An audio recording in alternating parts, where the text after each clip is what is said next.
Bom dia a todos. É uma honra muito grande estar aqui. It's a great honor to be here representing our partners.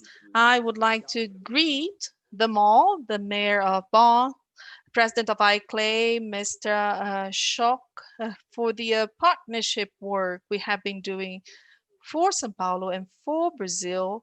ICLAY plays a very important role. We act together quite strongly. And just to give you an example, the state of São Paulo hosted the Bio 2020 meeting addressing the Brazilian outlook for the biodiversity framework.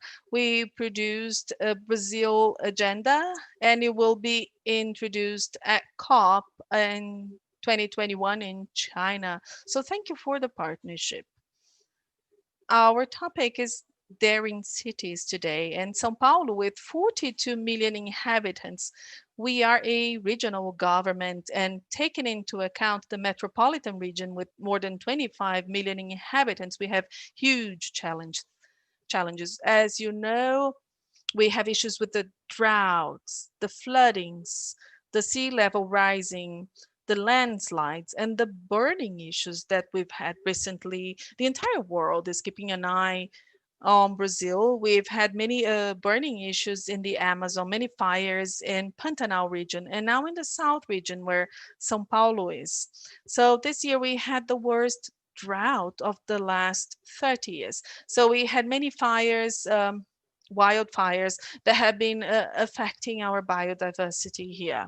So much so that I would like to briefly discuss the actions of the state government of São Paulo in order to develop a regional policy and a municipal policy, a multi-level governance, I would say, state together with the municipality. We have been gearing efforts in that direction to adapt and to mitigate. There are three clear points that I would like to address in terms of adaptation policies. The state of São Paulo has been doing quite relevant work in the last 20 years, and there are 645 municipalities. They will all be risk mapped in terms of natural disasters. Well, this has to be done jointly, state and municipality, by training the municipalities as well. And I would like to thank the German government, GIZ and ICLAY, in partnership with us. We have just signed a partnership by the end of 2021 to be able to do the capacity building of the municipalities to address the risks and the natural disasters. The second topic, which is really highly relevant, is resilience in terms of reforestation. São Paulo is the industrial state, also the agribusiness state. So the ecosystems, of course, they suffer because of the pressure of these areas. The state governor has been working to recover and to restore ecology. So the state of São Paulo is the only state in Brazil that has had no deforestation in the Atlantic forest. That is the threatened ecosystem in Brazil. So we have been working in that area. We have been working with the agribusiness sector and also with the environmental sector. So we have trained the private sector, the NGOs, and the civil society.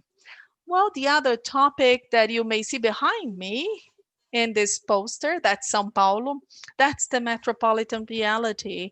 So one of the largest rivers that crosses the city, the Pinheiros River, received for the next 5 years this large sanitation project, as we saw in Europe, in the rivers in Europe. And this encompasses sanitation, waste management, desilting, revitalization of the riverbanks, with the engagement of startups and of the population as well. So 3.3 million people are engaged and they live around the riverbanks, which is highly important, and it will have great impact to improve the life conditions in this metropolitan region. So there has been an increase of the wildfires, as I said before, and I listened to my colleague from Los Angeles. The air quality, not only in the city, but in the field, has changed a lot lately. So we have been working strongly promoting decentralized actions. We have fire brigades. And in spite of, doubling the number of wildfires, São Paulo managed in less than 3 months, we were able to put them out quite fastly. So these are decentralized actions to take care of the wildfires. So these were the three topics. And we do have a mitigation policy, which is highly important as well. So our greenhouse gas inventory showed us that the key issue to us is energy for transportation, which is quite commonplace in the large cities, as we heard from Los Angeles and Colombia and Bogota. The agribusiness with the waste, which is important as well. And for that purpose, we do have some initiatives. The first of which is establishing a recent partnership through the 102 coalition.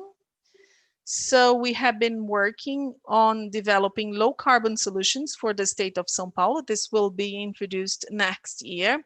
That's a great contribution so that we can, take some paths and use some solutions to be presented in the Friends COP meeting. So we signed the environmental agreement with industries and enterprises here, aiming at reducing the greenhouse gases emissions and promoting good practices in the industrial and agribusiness sectors.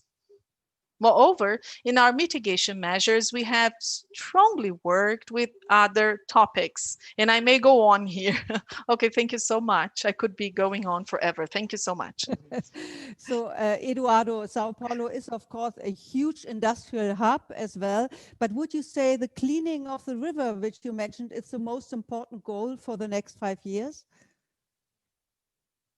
Well, for the next 5 years, we are focusing on water security. But in 2015, São Paulo, just like Los Angeles, we suffered a lot with the scarcity of water in the entire state. So we are working for water security. So we are developing infrastructure works, and this will have a high effect on the population. We were inspired by California. We worked in partnership with California here in São Paulo. So we developed this major project. The population was also engaged to reduce water scarcity. So water security is the first top project. We also have the environmental sanitation project because of the low-income communities that live in the city. So the other action that we have for the next 5 years is the reforestation. So we are now implementing in São Paulo the forestry code. So we have the best forestry code that mandates the private properties to have reserve areas. So the legal reserve areas are mandatory. So we have the target of planting 200,000 hectares of new forest area. And this is underway now with the agribusiness and with the environmental sector, and also the low carbon agricultural efforts. And quite quickly for the next 5 years, sustainable transportation methods and renewable energy. Just like Bogota, in São Paulo, our key issue is the transportation, the cargo emissions, especially from diesel.